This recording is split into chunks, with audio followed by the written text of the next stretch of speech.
หลายคนก็คงจะสงสัยว่าเป็นหยังผมต้องตื่นขึ้นมาแต่เช้ามาเฮ็ดงานสวนมาเมื่อยแต่เช้าก่อนที่จะไปทำงานแม่นบ่ครับสำหรับผมแล้วสวนมันบ่แม่นแค่ที่ปลูกผักครับแต่ว่ามันเป็นห้องเรียนชีวิตสำหรับผมการเฮ็ดการเกษตรพอเพียงสอนให้ฮู้ว่าความสำเร็จบ่ได้มาจากการเร่งรีบบ่ได้มาจากการฟ้าวเลยแต่มันมาจากความสม่ำเสมอคือกันกับต้นไม้ที่เฮาปลูกนี่ล่ะครับมันบ่ได้ใหญ่ภายในมือเดียวมันบ่ได้เติบโตออกลูกออกหน่วยภายในมือเดียวดอกครับความสุขของผมในมือนี้คือการได้เห็นยอดอ่อนของกันแตกออกมาของต้นไม้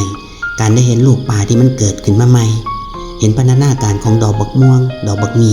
ดอกบักซีดาที่ผมปลูกไว้มันย้ำเตือนเสมอว่าความสุขบ่ได้อยู่ปลายทางเพียงอย่างเดียวดอกครับแต่มันอยู่ที่การเฝ้าเบิ่งกันเจริญเติบโตในทุกๆมื้อที่ผ่านไปก่อนที่จะเข้าสู่โหมดการทำงานที่วุ่นวายลองหาสวนในใจของเฮาให้พอครับแล้วเริ่มทำงานด้วยความรู้สึกที่ว่าเฮามีเพียงพอแล้วเฮาสิรู้สึกว่าเฮามีพลังในการสร้างสรรค์ผลงานในแต่ละมื้อครับเป็นกำลังใจให้กับทุกคนเด้อครับเด้อสู้ๆ